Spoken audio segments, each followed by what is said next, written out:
Selamat siang, perkenalkan nama saya Muhammad Ridlo, NIM 132191009. Pada video kali ini saya ingin menjelaskan simulasi bagaimana cara mengoperasikan sebuah osiloskop. Perhatikan pada layar berikut, sudah terdapat dua benda. Di sini ada generator fungsi dan ada osiloskop.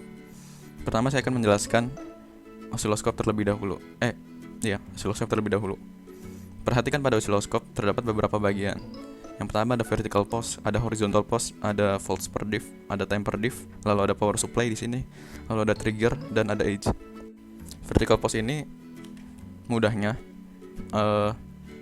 berfungsi sebagai sumbu horizontal bagi gelombang osiloskop. Apabila kita ingin menaikkan sumbu horizontal, gelombang yang ditampilkan juga akan menaik mengikuti sumbunya. Sumbu pada gelombang bisa kita lihat ditunjukkan dengan ground. Horizontal post ini ditunjukkan dengan trigger di atas ini, dan dia berfungsi sebagai sumbu vertikal pada gelombang yang ditampilkan pada osiloskop. Trigger berfungsi sebagai stabilisator, bisa dibilang berfungsi sebagai stabilisator agar gelombangnya itu tetap stabil dan akhirnya nantinya bisa kita ukur dengan mudah. Misal kita akan menggeser sumbu trigger ini di luar range gelombang, maka gelombang tersebut akan bergerak dan kita akan sulit untuk mengukur gelombang tersebut. Dan apabila sumbu trigger ini berada dalam range gelombang, ia akan stabil dan akhirnya kita bisa mengukurnya dengan mudah. Selanjutnya ada edge. Jika kita mengatur edge ini menjadi rising, maka kita bisa lihat di trigger yang atas sebagai sumbu vertikal. Apabila edge-nya rising, dia akan memulai gelombang dengan naik terlebih dahulu baru turun, dan sebaliknya apabila edge-nya falling, maka gelombang akan menurun terlebih dahulu baru menaik. Nah, selanjutnya kita bisa lihat di sini ada generator fungsi. Terdapat beberapa bagian pada generator fungsi, yaitu ada frequency select, ada waveform, ada frequency multiplier, ada DC offset dan amplitude. Pertama ada frequency select. Jadi frequency selector ini berfungsi sebagai pengatur frekuensi pada gelombang. Kalau kita ingin mengubah frekuensi gelombang menjadi satu, mudah saja. Kita bisa lihat pada layar osiloskop, gelombang akan jauh lebih merenggang daripada gelombang dengan frekuensi 10. Selanjutnya ada waveform select. Di sini terdapat 3, yaitu gelombang sinusoidal, ada gelombang segitiga dan ada gelombang persegi. Selanjutnya di sini ada frekuensi multiplier. Frekuensi multiplier fungsinya hampir mirip dengan frekuensi selector, akan tetapi dengan range yang lebih detail. Misalkan kita ingin mengubah frekuensi gelombang menjadi 20. Pada frekuensi selector tidak ada frekuensi 20, tapi pada frekuensi multiplier di sini ada angka 2. Di sini di selector ada angka 10.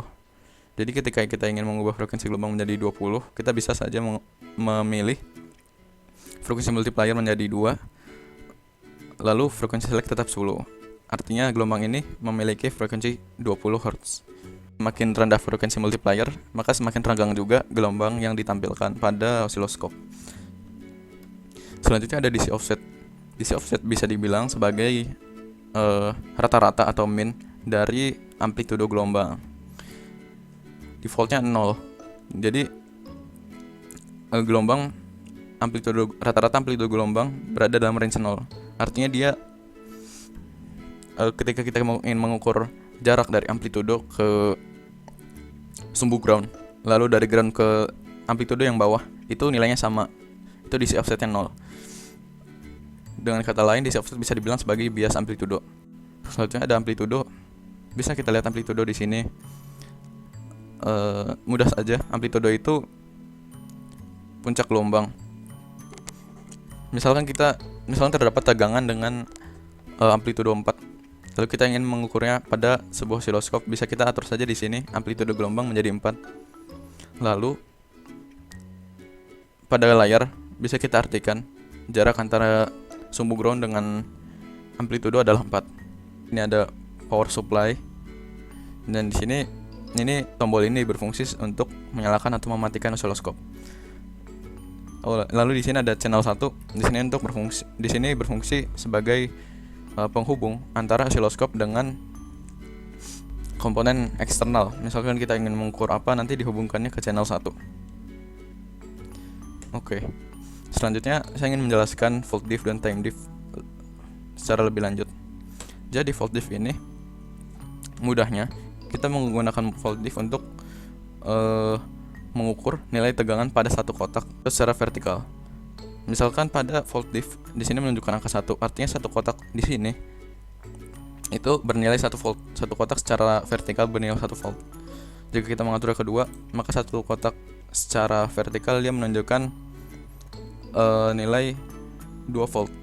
Misalkan kita mengatur amplitudo menjadi 4, lalu mengatur volt per diff menjadi 2, maka bisa kita lihat pada layar. Di sini kita bisa lihat bahwa amplitudo gelombang terbukti memiliki nilai 4 volt. Karena per kotaknya kita bisa lihat tuh, di sini 2 volt, lalu 4 volt. Lalu apabila kita bisa mengubah volt per diff ini semau kita, tapi tentu saja disesuaikan dengan pengukuran yang kita inginkan.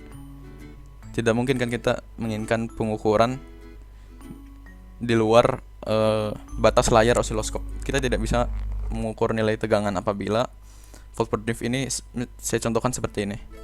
Di sini kita tidak bisa melihat seberapa jauh nilai tegangan yang ditampilkan pada layar. Oleh karena itu, saya bisa menyesuaikan volt per diff sesuai dengan nilai tegangannya. Dan kita juga, apabila nilai volt per diff ini terlalu besar, kita juga tidak bisa mengukur nilai tegangan yang ditampilkan. Sebagai contoh ini, dalam satu kotak nilai tegangannya adalah 5 volt. Akan tetapi kita tidak bisa mengukurnya karena nilai puncaknya ini tidak menyentuh ujung salah satu kotak. Jadi kita tidak bisa menentukan dengan pasti berapa nilai tegangan pada titik tertentu. Jadi kita harus menyesuaikan nilai tegangan pada setiap kotak dengan mengatur volt per diff. Selanjutnya ada time per diff. Time per diff ini mudahnya berfungsi sebagai sumbu X. Jadi kalau kita bisa perhatikan pada sebuah grafik tegangan, nilai sumbu Y merupakan sumbu amplitudo tegangan dan sumbu X menunjukkan waktu atau periode gelombang. Di sini terdapat time per diff. Apabila kita mengatur time per diff menjadi lebih kecil, jadi time per diff ini mudahnya kita bisa melihatnya sebagai sumbu X pada grafik gelombang sinusoidal. Jadi pada layar osiloskop, perhatikan bahwa time per diff akan mempengaruhi rapat renggangnya atau banyak sedikitnya gelombang yang ditampilkan. Misalkan kita mengubah nilai time per diff dari 20 ke 50, kita bisa lihat bahwa jumlah gelombang yang ditampilkan pada osiloskop akan bertambah karena nilai per kotaknya pada sumbu horizontal dia bernilai 50 milisekon. Di sini kita atur 50 milisekon. Apabila kita ingin mengubahnya menjadi 0,1 sekon, kita bisa lihat bahwa jumlah gelombang yang ditampilkan juga akan bertambah karena per kotak pada sumbu horizontalnya ini waktu gelombangnya itu 0,1 sekon. Nah, gunanya apa sih? Jadi gunanya time per diff ini kita bisa mengetahui periode atau frekuensi gelombang yang diukur. Misalkan kita mau menghubungkan channel 1 dengan sebuah rangkaian, lalu kita ingin mengukur berapa sih periode gelombang. Nah, kita bisa mengatur kita bisa mengukur nilai periode gelombang tersebut pada layar osiloskop dengan mengatur time per diff. Nah, nantinya time per diff ini kita bisa sesuaikan dengan horizontal pulse atau vertical pulse untuk kita pas-pasin nilai posisi gelombangnya untuk mempermudah pengukuran. Nah, begitu. Jadi time per diff ini apabila semakin renggang, jumlah gelombang yang ditampilkan juga akan semakin sedikit, dan apabila semakin tinggi nilai time per diff, nilai gelombang yang ditampilkan juga akan semakin banyak. Di sini kita sudah mengatur nilai frekuensi 1 Hz, nilai amplitudo tegangan 4 Hz dengan bentuk gelombang sinusoidal. Langsung saja kita atur volt per diff. Jadi volt per diff ini tadi sudah dijelaskan bahwa volt per diff berfungsi untuk mengatur nilai tegangan per satu kotak pada sumbu horizontal.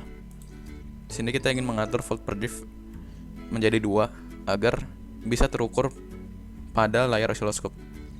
Karena kalau lebih kecil dari 2, misalkan 1, di sini kita bisa lihat bahwa gelombang yang terukur itu terpotong oleh batasan layar osiloskop. Maka kita atur kedua.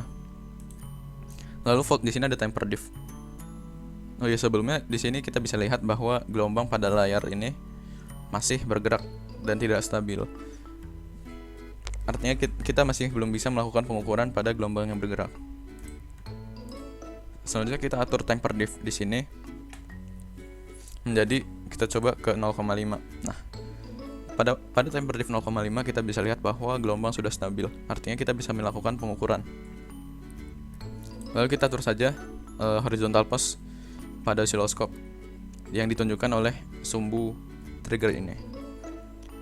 Kita atur sedemikian sehingga puncak dari masing-masing gelombang sudah berpotongan dengan garis-garis putus vertikal pada layar osiloskop. Nah, di sini kita bisa lihat bahwa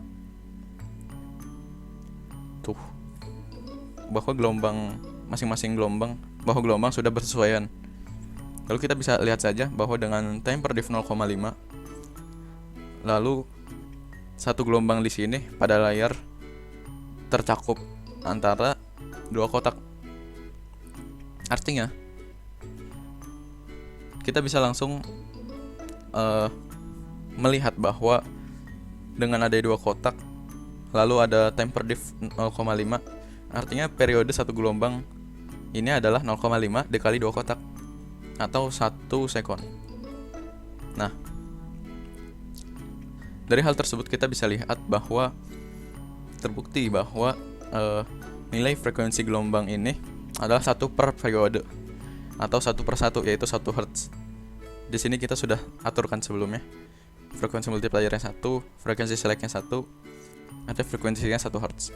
Lalu selanjutnya kita akan melihat pada gelombang bahwa nilai volt per diff-nya itu 2 volt per 1 kotak. Artinya kalau ada 2 kotak atau lebih, kita langsung kalikan saja dengan jumlah kotaknya. Pada osiloskop kita bisa lihat bahwa untuk menilai tegangan, amplitudo tegangan,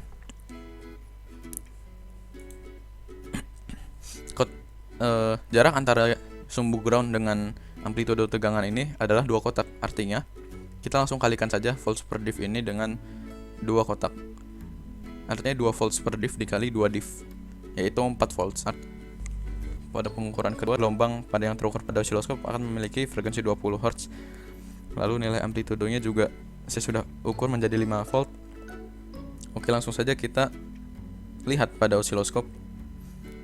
Di sini kita tidak bisa mengukur gelombang karena kita bisa lihat gelombang ini bergerak dan jumlah gelombangnya kita tidak bisa ketahui. Artinya kita harus mengatur volt per diff dan time per diff.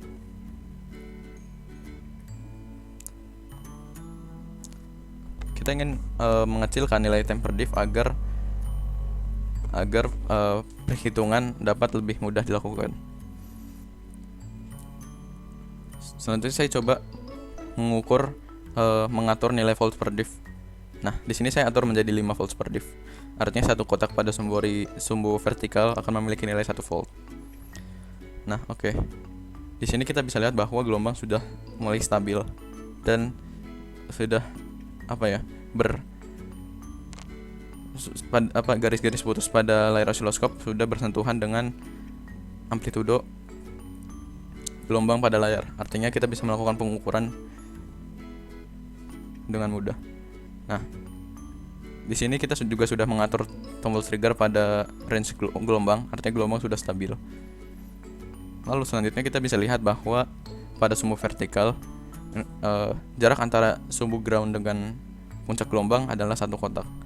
Artinya nilai amplitudenya adalah jumlah kotak dikali volts per diff atau 1 div dikali 5 volts per div atau 5 volt. Lalu selain itu, nilai time per divnya saya sudah atur ke 50 milisekon. Artinya pada satu kotak pada sumbu horizontal dia punya nilai 50 milisekon. Kita bisa lihat bahwa pada satu gelombang ini, pada kursor saya ini tercakup pada satu kotak. Artinya pada sumbu horizontal ini nilai periodenya bisa kita ukur dengan periode sama dengan n div dikali time per div. Karena ini ada satu kotak, artinya satu div dikali 50 milisekon per div. Artinya satu gelombang memiliki periode 50 milisekon. Atau frekuensinya adalah 1 per 20 Hz. Nah, di sini kita bisa lihat pada generator fungsi tadi saya sudah sebutkan, sudah ukur bahwa nilai tegangan, amplitudo tegangan adalah 5 volt dan nilai frekuensinya adalah 20 volt, 20 Hz. Pada pengukuran ketiga saya sudah mengatur nilai frekuensi dan tegangan dan amplitudo tegangan dengan generator fungsi dengan nilai frekuensi 100 dikali 5 atau 500 Hz dan nilai amplitudo 2 volt. Langsung saja kita ukur, kita hitung dengan osiloskop. Sama seperti sebelumnya, kita bisa lihat bahwa gelombang masih bergerak dan belum stabil. Artinya kita masih belum bisa melakukan pengukuran. Kita langsung saja atur nilai volts per div dan time per divnya. Di sini saya ingin coba mengukurnya. Oke, saya coba volts per divnya 1 dan time per divnya saya coba atur ke 0,5 dulu, 0,5 milisekon.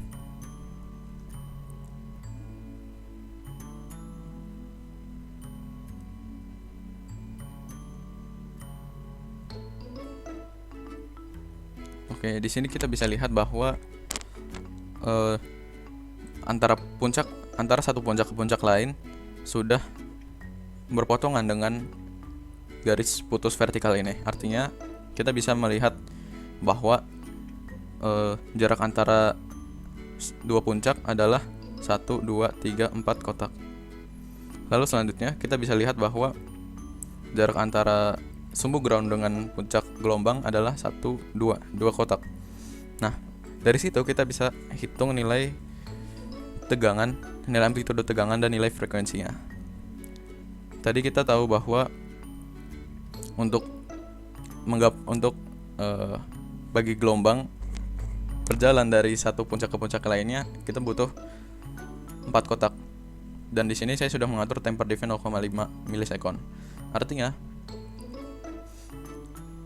time atau waktu yang dibutuhkan bagi satu gelombang untuk bergerak adalah 4 kotak 4 div dikali 0,5 time per div atau 2 milisekon.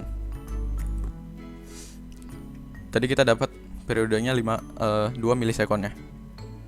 Lalu selanjutnya kita bisa mengukur amplitudonya. Amplitudo tegangannya bisa kita ukur dengan mengalihkan jumlah divnya ini, jumlah kotaknya ini dengan nilai volts per div. Volts per div tadi kita atur menjadi 1. Lalu tadi jarak antara sumbu ground dengan amplitudonya adalah 2 div. Artinya nilai amplitudo tegangannya itu adalah 2 volts. Nah, kita bisa lihat bahwa pada generator fungsi terbukti bahwa amplitudo tegangannya itu adalah 2 volt dan nilai frekuensinya adalah 100 dikali 5 atau 500. Oke, jadi sampai situ aja. Terima kasih atas perhatiannya. Assalamualaikum warahmatullahi wabarakatuh.